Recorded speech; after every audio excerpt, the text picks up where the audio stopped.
Hello everyone, मैं देवेश दिवांगन आप सभी का मेरे YouTube चैनल में स्वागत करता हूं। हम लोग परसेंटेज को लेकर चल रहे हैं। बहुत सारे पार्ट्स मैंने ऑलरेडी परसेंटेज के बना दिए हैं। ये पार्ट भी एक परसेंटेज का रहेगा। पिछले पार्ट में जैसा हम लोग मिसलेनियस क्वेश्चन कर रहे थे वैसा ही इसमें मिसलेनियस क्वेश्चन रहेगा। और ये मिसलेनियस क्वेश्चन जो भी एग्जाम्स में आए हुए हैं उसको मैं जिस टाइप में नहीं रख पाया हूँ, किसी भी टाइप में परसेंटेज में नहीं रख पाया हूँ, तो अलग से ये रखा हुआ हूँ। इसमें जो जितने भी क्वेश्चन है वो सारे के सारे इंपॉर्टेंट हैं, क्योंकि ऐसे क्वेश्चन सारे के सारे एग्जाम्स में आए हुए हैं और इस प्रकार से एग्जाम में आते हैं। ये पार्ट भी इंपॉर्टेंट रहेगा, आप मेरे साथ बने रहिए, लास्ट तक देखिए वीडियो, आपको बहुत अच्छे अच्छे क्वेश्चंस मिलेंगे।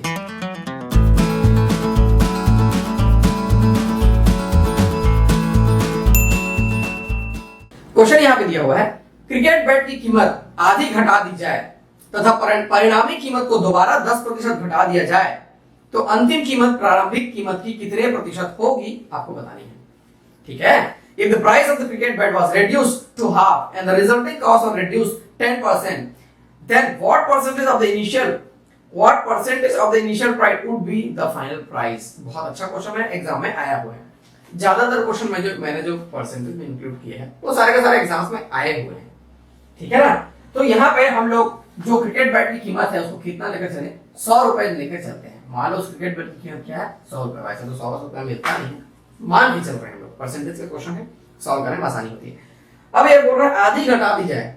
अब आधी घटा दी जाए बोल रहा है, मतलब ये कितना हो जाएगा, आधी घटा दी जाए मतलब कितना हो जाएगा, ये 50 रुपए हो जाएगा। 100 का था, 50 घटा दिए तो 50 ही तो बचा ना।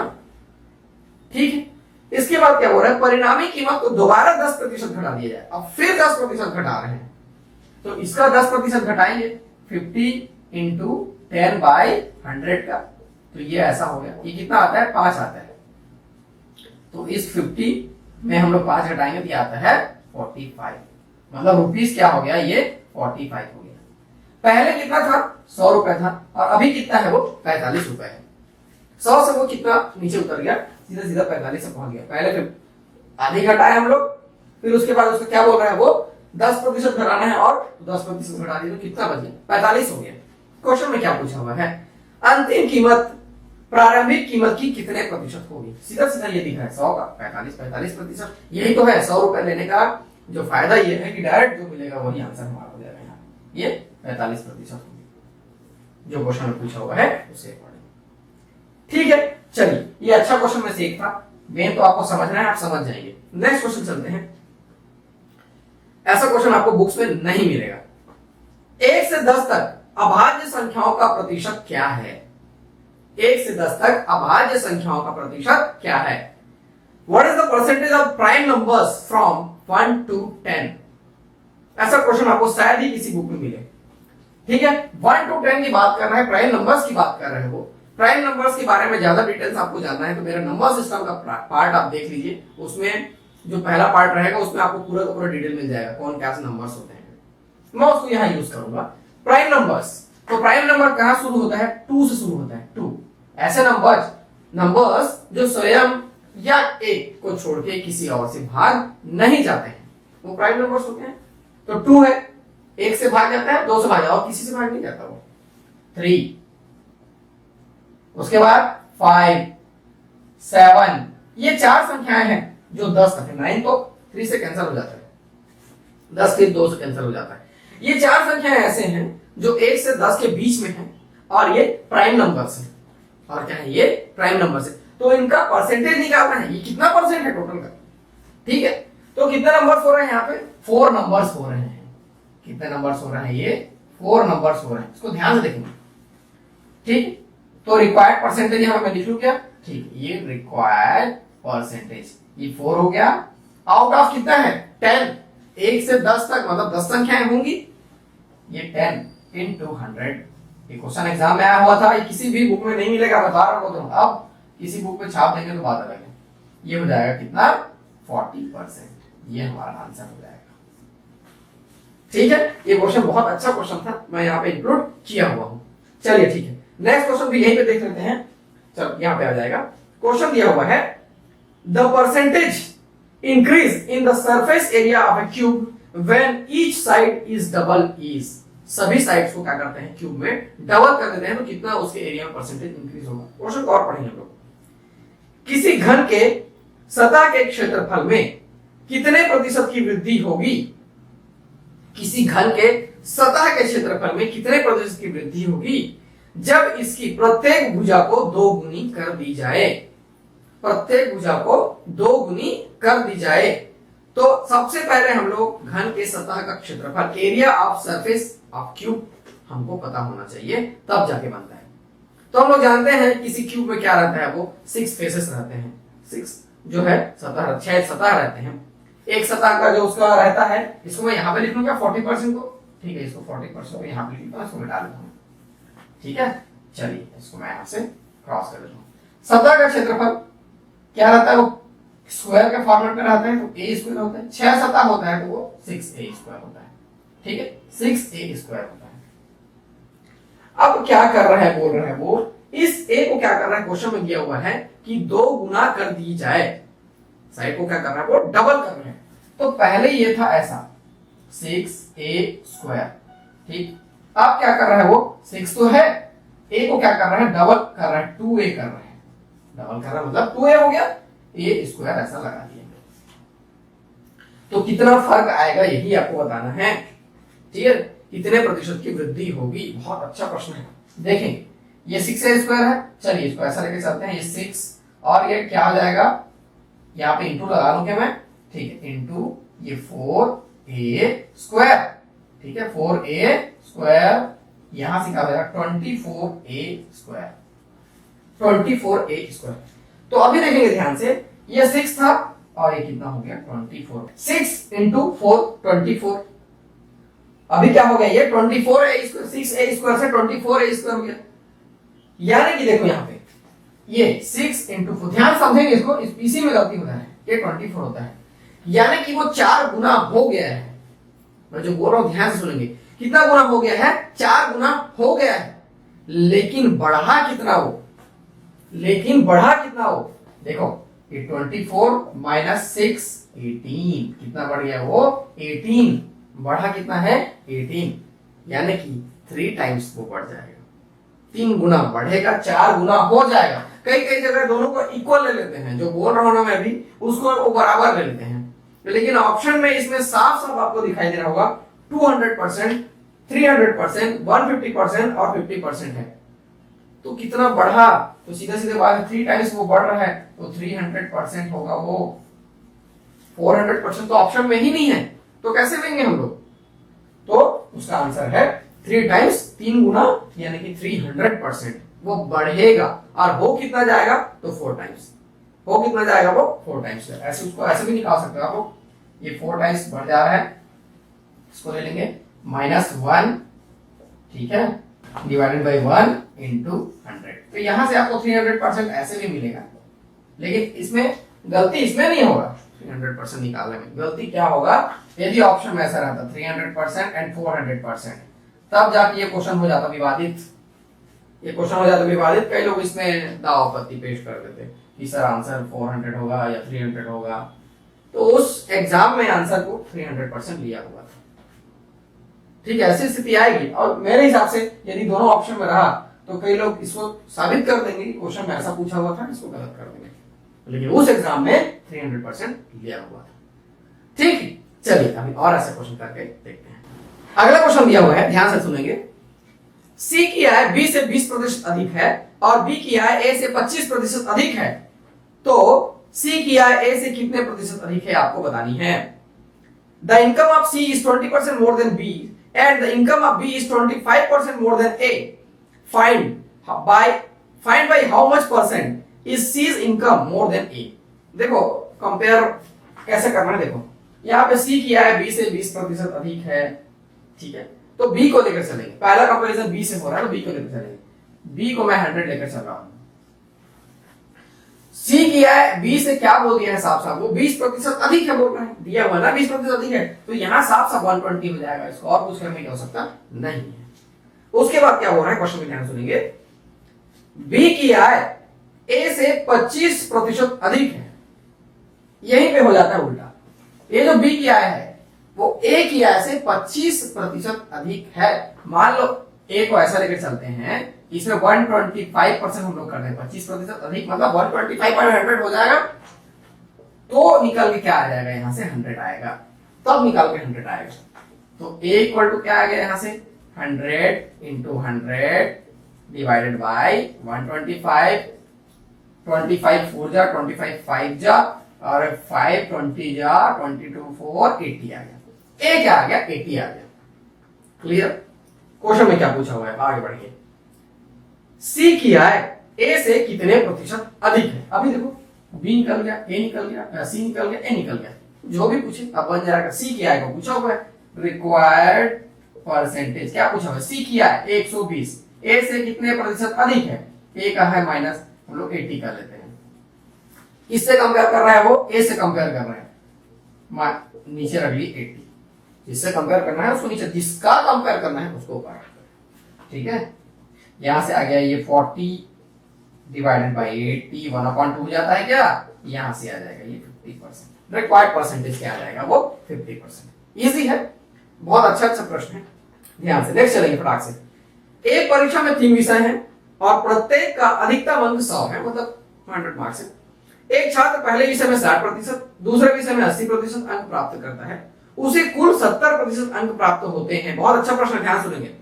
तो तीसरे विषय में उसे कितने प्रतिशत अंक प्राप्त हुए आपको बतानी है। कितने प्रतिशत की वजह कितना भी दिया तो ठीक था, कोई दिक्कत नहीं, 100 का परसेंटेज वही रहेगा। In an examination there are 3 subjects of 100 marks each. A student scores 60% in the first subject, 80% in the second subject. He scores 70% in aggregate. His percentage of marks in the third subject is. Third subject का percentage के बजाय third subject का marks पूछ लेता तो भी वही था। ठीक है, चलिए इसको देखेंगे बहुत कैसे बनाना है। 100 नंबर का एग्जाम हो रहा है, पहले एग्जाम में पहले सब्जेक्ट में उसको 60% अंक मिले। ठीक है, 100 इंटू 60/100, हालांकि ये 60 होगा लेकिन मैं मेथड से चल रहा हूं। ठीक है, समझ में आना चाहिए। दूसरे में उसको मिल रहा है 80, फिर से ये भी वैसी होगा, आप डायरेक्ट 80 लिख सकते हैं, मैं मेथड से चल रहा हूं तो ऐसा कर रहा हूं।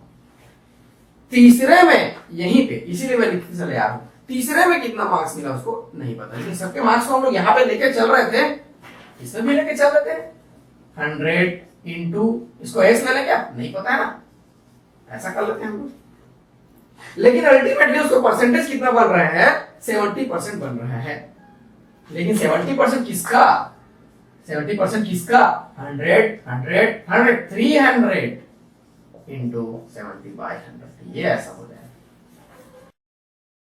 इसको समझना है, यहाँ पे ऐसा लिए, यहाँ पे ऐसा लिए, फिर यहाँ पे ऐसा ले लिए, बाकी तो कैंसिल हो जाएगा, उसमें कोई दिक्कत वाली बात नहीं। यहाँ से हम लोग सीधा सीधा क्या ले लिए, 60 80, डायरेक्ट ये स्टेप भी लिख सकते थे लेकिन समझ में आना चाहिए करके ये ऐसे कैंसिल हो गया। 7 के 21 210 हो गया। ये यहाँ से x का वैल्यू 210 माइनस 8 से 14 होता है क्या, ठीक है, x इक्वल टू आ गया 70, ये हमारा आंसर हो जाएगा। और ऑप्शन में इसमें यदि मान लो परसेंटेज में दिया रहता तो परसेंटेज ले लेते, लेकिन ये ऐसा ही आएगा, यदि 70% पूछता तो 70%, कोई दिक्कत वाली बात नहीं। ठीक है, क्वेश्चन में वैसे ही दिया हुआ है, हालांकि वर्डिंग्स। चलिए, बहुत अच्छा क्वेश्चन नहीं था, क्योंकि बाकी तो हम लोग इससे पहले ऐसा कुछ किए हैं, उसमें एग्रीगेट पूछा हुआ था, इसमें एग्रीगेट दे दिया है, इसलिए। ठीक, अभी और भी क्वेश्चन है, धीरे धीरे करके देखते हैं। चलिए, नेक्स्ट क्वेश्चन दिया हुआ है, बहुत अच्छा क्वेश्चन है। एक बड़े बगीचे में 60% पेड़ नारियल के हैं। नारियल के पेड़ों की संख्या के 25% आम के पेड़ हैं और आम के पेड़ों की संख्या के 20% सेब के पेड़ हैं। ठीक है, यदि सेब के पेड़ों की संख्या 1440 है तो बगीचे में कुल कितने पेड़ हैं आपको बतानी है। ठीक है, in a big garden 60% of the trees are coconut trees, 25% of the number of coconut trees are mango trees and 20% of the number of mango trees are apple trees. If the number of the apple trees in the garden is 1440, then find the total number of trees in the garden. बहुत अच्छा question है। ठीक है, अभी देखो कैसे इसको बनाएंगे, बहुत अच्छा क्वेश्चन देखते हैं। अगला क्वेश्चन में यहाँ पे सॉल्व कर पाऊंगा, हाँ ठीक है, ऊपर नीचे ले लेते हैं।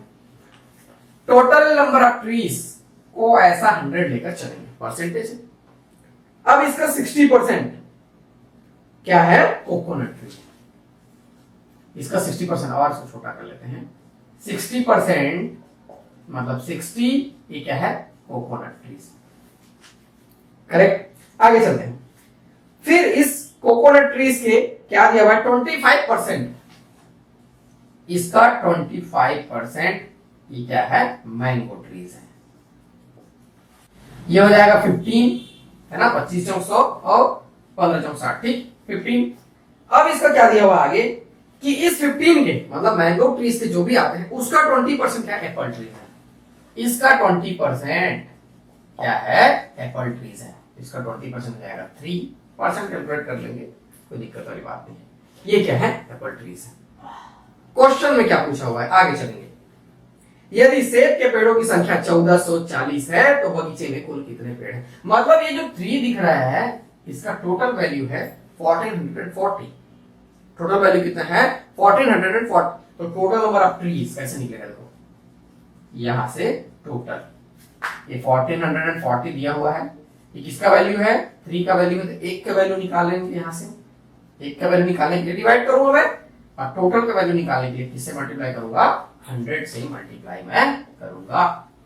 और यहां से ये 3 चौके 12 होता है, फिर 8 या 24 होता है, और ये ऐसा हो जाएगा यानी कि 4800 48,000 यही हमारा आंसर हो जाएगा। Total number trees in the garden कितना हो जाएगा 48,000। अच्छा क्वेश्चन था, ठीक है। इस तरीके से ही इसको बनाएंगे, और दूसरे तरीके से बनाने जाएंगे तो थोड़ा सा तकलीफ हो जाएगा और क्वेश्चन बड़ा हो जाएगा। चलिए नेक्स्ट क्वेश्चन दिया हुआ है, क्या दिया हुआ देखते हैं। यदि 16 व्यक्तियों की कुल मासिक आय 80,800 रुपए है और उनमें से एक की आय औसत आय का 120% है, 16 व्यक्ति की बात कर रहे हैं, उसमें से एक की आय औसत आय का 120% है, तो उसकी आय कितनी है आपको बतानी है। If the total monthly income of 16 person is 80,800 and the income of one of them is 120% of the average income, then his income is। अच्छा क्वेश्चन है ये एवरेज में भी आपको ऐसा प्रश्न देखने को मिलेगा, आप चाहे तो वहां से भी बना सकते हैं, बहुत इजी है। देखो यहाँ पे क्या दिया हुआ है एवरेज इनकम, यहाँ पे टोटल इनकम दिया हुआ है 16 व्यक्तियों की कुल मासिक है, तो एवरेज कितना हो जाएगा ये 80,000 ये कितना 16 का है, तो 16 से मैं उसको क्या करूंगा डिवाइड कर दूंगा, ये 16 होता है क्या, ठीक है, फिर 16 होता है क्या, ठीक है, 5050 ये एवरेज इनकम है। लेकिन एक व्यक्ति की बात कर रहा है वो जिसके बारे में वो पूछा हुआ है, उसका जो है औसत आय का वो क्या है 120% है, उसकी आय जो है औसत आय कितनी 120% है, ठीक है। ये एवरेज इनकम आ गया 5050, इसका 120% हम लोग निकाल लेंगे, तो जो पूछ रहा है वो क्वेश्चन हमारे से निकल जाएगा, ये कैंसिल और यहां से ऐसा कैंसिल हो गया, और ये 12 पंचे 60 होता है क्या, ठीक है, ये 12 पंचे 60 हो गया, फिर से 12 पंचे 60 कर लेते हैं, ये ऐसा, ये हमारा आंसर हो जाएगा, ठीक है। इजी है क्या, हमसे तो इजीली बन जा रहा है, आप भी प्रैक्टिस करेंगे तो आपसे ही बनेगा। कई लोग ऐसा क्वेश्चन देख के हंसेंगे भी, सर क्या पढ़ाते हैं एकदम इजी क्वेश्चन देके, एग्जाम में आया हुआ है कैसे करेंगे, पढ़ाना पड़ेगा, ठीक है। अभी और भी क्वेश्चन है उसको भी करके देखते हैं। चलिए नेक्स्ट क्वेश्चन देखते हैं, बहुत अच्छा क्वेश्चन है, वैसे तो सारे क्वेश्चन अच्छे हैं। एक बल्लेबाज ने 110 रन बनाए जिसमें 3 चौके तथा 8 छक्के शामिल थे, तो उसने कुल रनों के कितने प्रतिशत रन दौड़कर बनाए, ठीक है। A batsman scored 110 runs which include 3 boundaries and 8 sixes. What percent of his total score did he make by running between the wickets? अच्छा क्वेश्चन है, आप इजीली बना सकते हैं इसको। चलिए पहले वो कितने रन बनाए दौड़कर उसको देख लेते हैं, ठीक है। यहां से मैं लेता हूं मैं रन की 110 रन बनाए टोटल, जिसमें से क्या बोल रहा है वो 3 बाउंड्रीज हैं, 3 बाउंड्रीज मतलब यहाँ पे 3 into 4 ऐसा कर लेते हैं, एक बाउंड्री में 4 रन होते हैं, और वहां पे बोल रहा है कि 8 सिक्सेस हैं, तो 8 into 6 कर लिया मैं, इतने रन वो क्या कर लिया है बाउंड्री से, इतने सिक्सेस से बनाया, उसको अलग कर लेंगे तो जितना रन जो दौड़ कर बनाया है वो पता चल जाएगा हमको, ठीक। चलिए आगे चलते हैं, ये 110, ये 12 और 8 छक्का 48 यहां से आ गया, और ये कितना हो गया 50-60 हो गया, 60 इसमें से माइनस किए तो कितना बच गया 50 बचा। 50 रन उसने क्या किए हैं दौड़कर बनाए, तो ये टोटल का कितना परसेंट है, रिक्वायर्ड परसेंटेज कर लेंगे। ये 50 रन क्या कर रहा है वो दौड़कर बना रहा है, कितने रन में से 110 रन में से, 110 को यहां नीचे रख लेते हैं और परसेंटेज निकालने के लिए 100 से मल्टीप्लाई कर देंगे, इजी है। ये कैंसिल कर लिया, ये कैंसिल कर लिया, और कहीं में कुछ कैंसिल हो रहा है क्या, नहीं ऐसा तो नहीं दिख रहा मेरे को। चलिए इसको मल्टीप्लाई करेंगे, ये 500 डिवाइडेड बाय 11, ठीक है। तो 11 चौबीस 44 होता है, फिर उसके बाद 6 0, 11 5 55 होता है, फिर उसके बाद 5 0 और फिर 11 चौक 44 होगा, और उसके बाद 5 0 होगा क्या, 6 0 फिर से, ये 45.45% आ जाएगा। ठीक है, और लेकिन ऑप्शन में थोड़ा सा अलग दिया हो, इसको आंसर ले सकते हैं, ऑप्शन नहीं दिया तो ऑप्शन में यहाँ पे क्या दिया हो देखो 45 5/11, या इसी को क्या लिख सकते हैं हम लोग 45 5/11% ऐसा लिख सकते हैं। 45 से पूरा कंप्लीट डिवाइड हो जाएगा ये, उसका 5 रिमेनिंग बच जाएगा, तो ऐसा 45 कर देंगे। ठीक है, इजी था, अच्छा था क्वेश्चन। ठीक, चलिए अगला क्वेश्चन देखते हैं। यदि किसी भिन्न का अंश 20% बढ़ा दिया जाए तथा हर में 5% घटा दिया जाए तो भिन्न 5/2 हो जाती है, तो वास्तविक भिन्न क्या है आपको बताना है। ठीक है, अच्छा क्वेश्चन आ रहा है।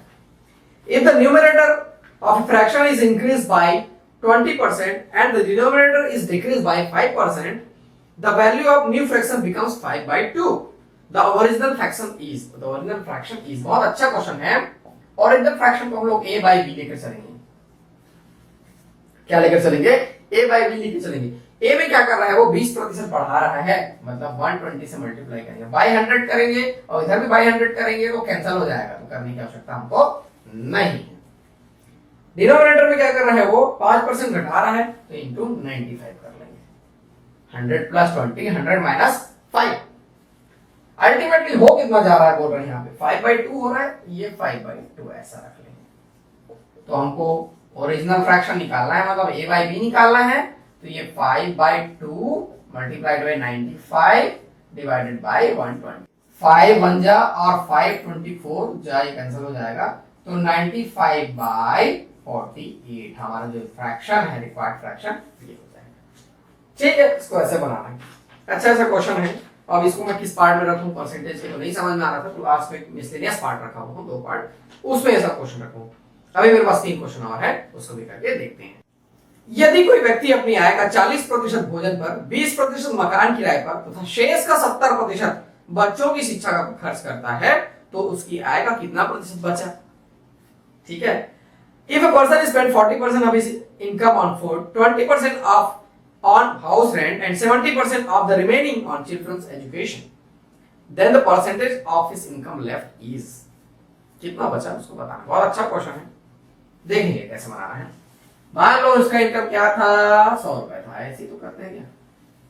इसमें से क्या बोल रहा है वो 40% और 20% एक साथ बोल रहा है, रिमेनिंग नहीं बोल रहा है, एक साथ ले लेंगे।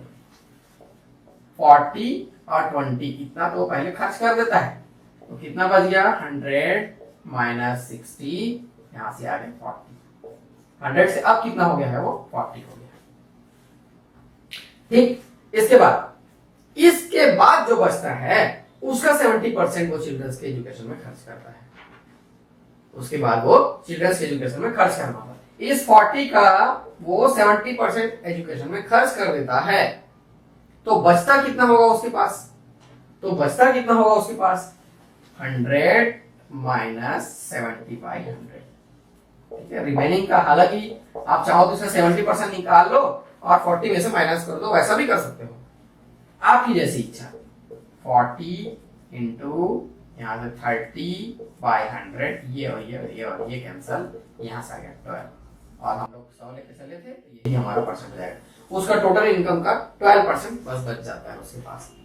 ठीक है, सब चीज करने के बाद इजी था।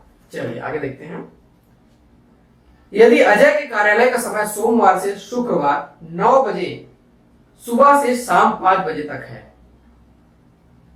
तो वह पूरे सप्ताह का कितना प्रतिशत भाग अपने कार्यालय में व्यतीत करता है। अच्छा क्वेश्चन है, ऐसा क्वेश्चन एग्जाम में बार बार आया हुआ है। What percentage of the whole week does Ajay spend in office if his office hours is 9 AM to 5 PM from Monday to Friday? ठीक है, बहुत अच्छा क्वेश्चन है। देखिए 9 AM to 5 PM दिया हुआ है, 9 AM से 5 PM दिया हुआ है। ठीक है, 9 के बाद 10, 11, 12, 3 घंटा हो गया, फिर 12 के बाद 5, 8 घंटा हो गया, मतलब ये टोटल कितने हैं, 8 आवर्स है। टोटल कितने आवर्स है, ये 8 आवर्स है। ठीक है, ऐसा हो गया। लेकिन आगे भी क्या दिया है, होल वीक की बात कर रहा है वो, और मंडे टू फ्राइडे की बात की है। मंडे टू फ्राइडे 5 डेज होते हैं।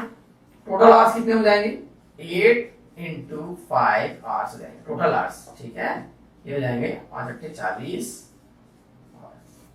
टोटल आवर्स कितने जाएंगे, 40 आवर्स एक वीक में। अब परसेंटेज तो रिक्वायर्ड परसेंटेज ये 40 है यहां से। ठीक है, एक सप्ताह में 7 दिन और हर दिन में 24 घंटा, तो ये टोटल हो जाएगा।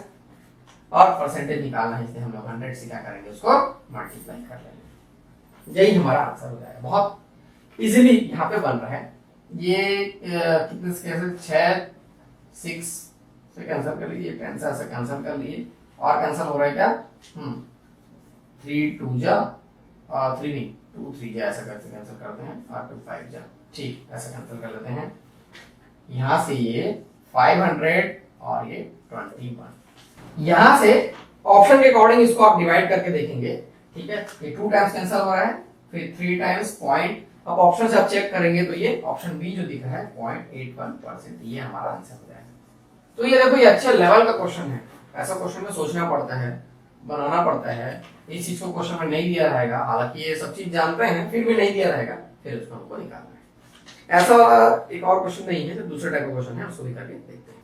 ताजे फलों में 68% पानी है तथा सूखे फलों में 20% पानी है। 100 किलोग्राम ताजे फलों से कितने किलोग्राम सूखे फल निकाले जा सकते हैं। ठीक है, fresh fruits contain 68% water and dry fruits contain 20% water. How much dry fruits can be obtained from the 100 kgs of the fresh fruits. अच्छा क्वेश्चन है, ऐसा बहुत कम मिलेगा आपको देखने के लिए। पहले फ्रेश को ले लेते हैं। ठीक है, फ्रेश को ले लेते हैं, इसमें वाटर और ये ड्राई वाला पार्ट। ठीक है, 68% दिया हुआ है पहले। ठीक है, तो बचा कितना यहाँ पे 32%। देखेंगे इसको, 68% यहां से, ये फ्रेश वाली बात। ड्राई वाले में चलते हैं। ड्राई वाले में चलते हैं तो क्या कंडीशन ये है, वाटर सिर्फ 20% दिया है। ठीक है, 20%, और उसका ड्राई पार्ट कितना हो जाएगा यहां से 80%। इसमें ज्यादा सूखा रहता है, ऐसा ये दिया हुआ है। ठीक, अब बोल रहा है 100 kg की बात कर रहे हैं, अच्छी बात है। हमारा जो परसेंटेज लेके चलेंगे, ये जो परसेंटेज है इससे 100 kg दिया है, तो कोई और एक्स्ट्रा कैलकुलेशन क्या हो सकता है, नहीं पड़ेगी। 100 kg फ्रूट्स में, क्या फ्रूट्स है ये, 100 kg ताजे फलों में कितने किलोग्राम सूखे फल निकाले जा सकते हैं, कितने किलोग्राम सूखे फल निकाले जा सकते हैं।